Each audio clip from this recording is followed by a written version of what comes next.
You hear voices. That is not normal. You must understand that. You hear voices too, Edgar countered. No, healthy people do not hear voices. You hear mine, do you not? That is not the same thing. Why? What is the difference between a sane man hearing a crazy voice and a crazy man hearing a sane voice? Maybe the truth is somewhere in the middle. You do not understand the risk you are taking. I knew it. There goes Tatoa. What is Tatoa? A tiny island in the South Pacific. What time is it? 3:17? At 3:17 in the afternoon, Tatoa became history because of you. Please, weather is still time. It will take me days to clean up this junk. Keep her away from it. Remember Tatoa. The doctor sat in his office, the hum of the city feeling heavy. Classic St. Coast, he mused. Tired. Feeling useless. He created a typical delusion of grandeur that he was vital to the world's survival. Poor Uncle Edgar. You will take good care of him, won't you? Mideast stalemate continues. Congress passes Transportation Act. And in the South Pacific, the tiny island of Tatoa is destroyed by a tidal wave. Details on this and all the news in an hour. Did he say Tatoa? Yes, the number for the Chronicle, please. Thank you. Hello, I want to check on a news story. I just heard something on the radio about a tidal wave destroying an island. Yes, that is it. Are there any details? 1,000. Really? When this afternoon? I mean, exactly what time? Thank you. Miss Walker, yes, doctor. Tatoa was destroyed at 3:17 this afternoon. Is that bad? Last week, Santa Barbara was hit by an earthquake. I am not taking any chances. Oh my God, the landlady. She will destroy it. Santa Barbara? Get Mr. Witherspoon released immediately. Drive him home. You personally as fast as you can. Do not touch the thing. You did not, did you? You have not touched anything or moved anything. Not yet. Why? Because this is the creation of a disordered mind. And by studying it, analyzing it just exactly as he left it, I can come to a deeper insight into Mr. Witherspoon's problem. He is a loony. What else do you have to know? No, no, no, no. It is not that simple. I cannot rent this place with garbage in it. All right, I will rent it. You? Yes, yes. I will give you double what you are getting. I will be up later with the check. Thank you, Mrs. Mulligan. He has escaped. Excuse me. Mr. Witherspoon, Mr. Witherspoon. Should I call the cops? No, no, no. Everything is going to be fine. You got a handkerchief? Oh yes. Yes, right away. Thanks. That lady had me dressed so fast. I left mine behind. Mr. Witherspoon, I don't know how to begin to apologize. Nothing in my training had prepared me for a case like yours. Well, nice meeting you. Where are you going? Away finally after 11 years. But what about tough? The voice spoke to me while I was in your hospital. It said, Edgar, have you ever been to Miami? I said no, but I used to think it would be a nice place to retire. Go for it, the voice said. You are off duty. You mean all this isn't necessary anymore? Sure it is. It is absolutely essential. The world still has to be kept in balance. So who is going to? And look, it needs adjusting already. That is it. Now, if I can just get a ping-pong ball in there by 7:13. Well, I guess we solved that little problem. I would get cracking if I was you. Impossible. I refuse. Jeremy, really, you will grow to like it. Give it a chance. So long. Do not take any wooden nickels.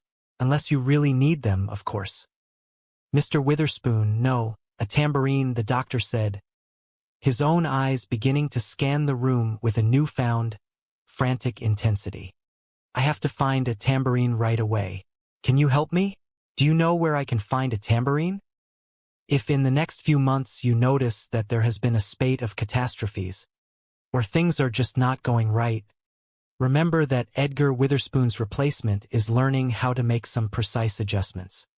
Do not worry. His education will not last long, and then you will have a chance to make a difference. Perhaps you might give thanks to a physician whose practice extends to the well-being of the entire planet. Dr. Jeremy Sinclair offers a unique form of preventative medicine found only in the Twilight Zone.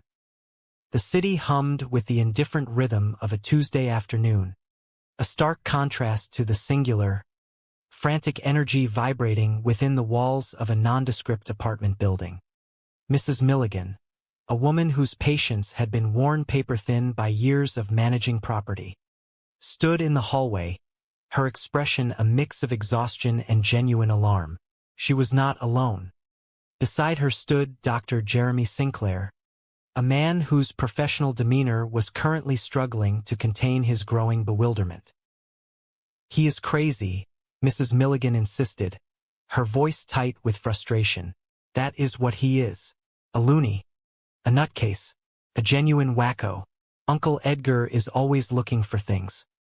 Dr. Sinclair adjusted his spectacles, his pen poised over a notepad that remained stubbornly empty. "Things like what, precisely?" "Things like 3 paper clips or a chrome coat hanger." She gestured vaguely toward the door at the end of the hall. "Or 1 patent leather tap shoe. He rummages through trash cans. He goes to garbage dumps. He is always bothering my other tenants. One day it is bicycle spokes.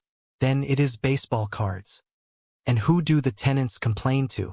Yours truly. He will not let anybody into his apartment. Not even his own niece.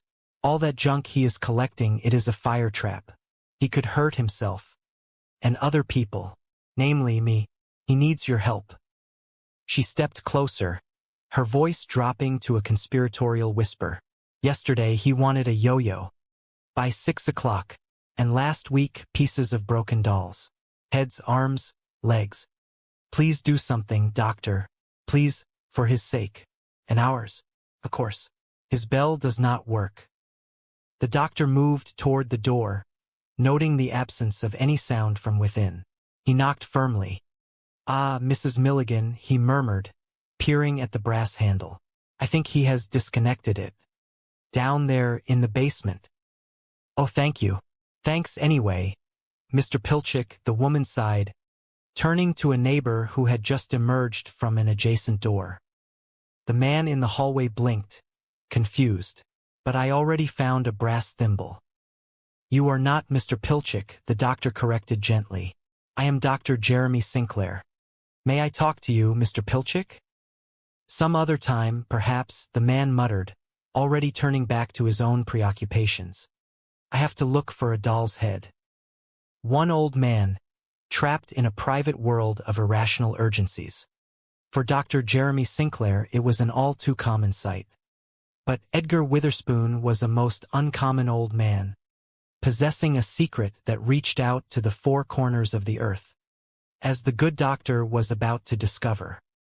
The doctor found his way into the apartment, the space cluttered with an impossible array of scavenged items. Edgar stood in the center, surrounded by towers of mismatched objects. "Your niece," the doctor began carefully. "She worries about you. She is a very nice woman, so tell her not to worry."